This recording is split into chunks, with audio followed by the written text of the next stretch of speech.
Hello and welcome. My name is Nocturne, and you're watching Noctography Tales. So in this series, we're going back and looking through some of my favourite images. We're going to be talking about the processes and the stories behind them. In this episode, we're going to be looking at another one of my favourite images called On the Tracks. Now, the reasoning behind this name is it was literally taken on the tracks, and is probably one of my more dangerous stories, which is why I wanted to tell this one this week.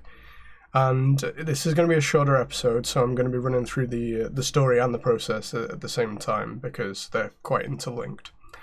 So often back in 2008, when we used to go out, we always wouldn't have a plan of where we were going. We would just sometimes just go out for a drive and see what we could find on a starry night, and that was the case on this night. We drove out into the countryside because there's a lot less light pollution out in the country than there is closer to towns and cities. And I remember driving over this bridge here that we're looking at, and we parked up and got out and had a look around, and I looked over the bridge and saw it was a train bridge and thought that'd make a nice star trail. So I shuffled down the embankment. The embankment was quite steep, about 45 degrees maybe. And I remember, having a look around and thinking, okay, it's late at night, the train shouldn't be running now, and this should be an awesome image. And it really is, So, my equipment here was still a Canon 30D, little crappy £10 tripod from Tesco. I'd recently got a 10-22mm wide-angle lens, and would love, to star trail with it. Going from the 18-55 to the 10-22, there's just such a big difference that you really want to use it to its full potential. And I've done that in this image here. So I'm sat on the embankment as close as I possibly can be to the tracks. And I had to set my tripod up sort of one leg at minimum height and the other two extended out, for the 45-degree angle. And I set my tripod up and I set my camera on portrait, and just about managed to look through the viewfinder to see I was happy with my composition. The North Star wasn't in the shot, which is something I do like to do, but I sacrificed it for the angle of the bridge, which I preferred. Now, I did think about going further away from the bridge to get a bigger angle of the bridge, but I wouldn't have got quite as much of the opening, and I would have seen further inside the mouth of which would have made it harder to do that purple. So I decided to stay here, and I didn't want to go too close to the bridge either, because I really wanted to get that detail that we can see. If I would have gone too close, we just wouldn't have seen that. So the shot itself is only about maybe 10-15 minutes. It's not a long exposure. So yeah, I set up and I started my exposure, and I chose colours beforehand. I was like, okay, what would look nice here? The sky, very clear night in the countryside, no orange skylight pollution, anything like that. The sky will be very blue. I was like, a green would go really nice against that contrast against the blue sky. And those two, very opposite colours. We also had the green trees in the background, which sort of nicely flow off from the bridge as well. So I originally thought I could maybe do a blue under the bridge to sort of match the sky, so we'd be blue, green, blue, but I changed my mind at the end and decided to go with the purple, just because it's so contrasting against the green.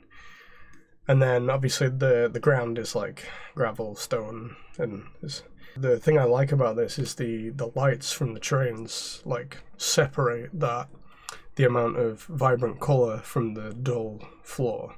I set off my exposure and I had my flash gun, my gels all set up ready to go. And like I said, it was late at night. I'm fine. I'm sort of, there's no trains coming. We're good. So I step out from the embankment and onto the tracks, and I go left underneath the bridge. And I have to make sure I've gone further enough out of shot, so I'm not going to paint myself into the shot. So I go right under the bridge and I start flashing purple onto that top there. And the thing with darker colours like purple and red is they need a lot more flashing than you would say a green or a blue, because the less light passes through the gel, so it needs more painting to get it to stick. So, this was maybe like 20 flashes with the purple. And sometimes as well, when you're painting things further away in the distance, you need to use a more powerful flash. So the recycle time is longer. And I remember, and I'm like, painting and so on, and then, you can see the lights in the distance on the track. I'm like, that's a train going. And so, it's getting pretty close. So I rush back to the embankment. And of course, this is a 45-degree angle, and I'm right next to the track. So I sort of, scooch up onto the embankment as much as I can. And literally just, the train, and again, trains in the countryside, at full speed, I think it's about 50, 60 mile an hour. And you're like, 2 feet away from that, and it's like absolutely terrifying. Just the sheer noise is enough to, chill you to the bone, being that close. And it wasn't that big a deal. Obviously, it was dangerous and it was a big deal, but it didn't occur to me until sort of 10 years later. The other month, actually, I read an article about a guy who was photographing a train track or something. He was next to it, and he had a camera and a tripod. He was doing photos, and as the train went past, the sheer force from the train sucked his camera and his tripod under the wheels, and destroyed all his gear. And it didn't occur to me until then that how dangerous this photo actually was, because I was 45-degree muddy grassy slope in the middle of the countryside on a train doing full speed, like 2 feet away from my face. And I remember, as it came past, I shouted, oh shit, that kind of realization that, it's bad. But I couldn't stop at this point, because the track back up to the top of the bridge was I'd have to go back on the track to get back up to it. And I just sort of had to wait it out. And, my camera didn't budge an inch. Where, you can see from the exposure the camera hasn't moved. But I think I remember gripping onto my tripod with everything I had, just to, make sure it didn't unsettle or anything. But so after that, I thought, okay, the train has gone. I'm good, So I then, go back onto the track, and I had to actually climb back up the path I went to the top of the bridge to paint the green. Now, the reason I did this is so I could get as close to the brickwork as possible, so the green didn't bleed into the purple or wash it out, or anything like that. So as you can see from that shadow on that little metal cross at the top, how high I was and how close to the brickwork I was. So again, the green is a lighter colour, so slightly less powerful and slightly less flashes, maybe 10 to 15 flashes.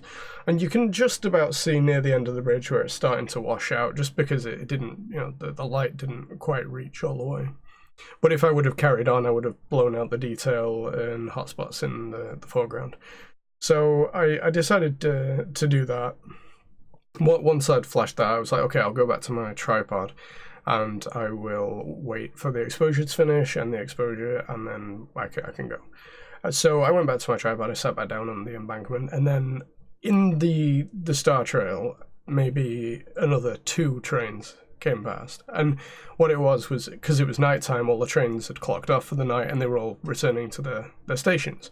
So, it was quite busy, even though it was the middle of the night, sort of thing. And so another 2 trains come back at full speed, and me there, I'm screaming again, fear in my life and my gear or whatever. Because it just takes one mistake to, slip on a muddy embankment and your foot's right on the track. So really scary, really awesome image, and great story behind it. I don't have anything else to say about it. It's one of my favourite images. It went down an absolute storm as well on Flickr and on my Facebook page. And it's one of the images that I remember leaving straight after I'd done it. I didn't intend to do any more. But it's one of those kind of images that you won't probably ever try to recreate, just because it was a one-time thing, it was special, it was unique, and I don't want to be putting myself in that kind of danger. So I hope you've enjoyed this episode. It's been a short one, but still, I hope you've enjoyed it. Thank you for watching. Goodbye.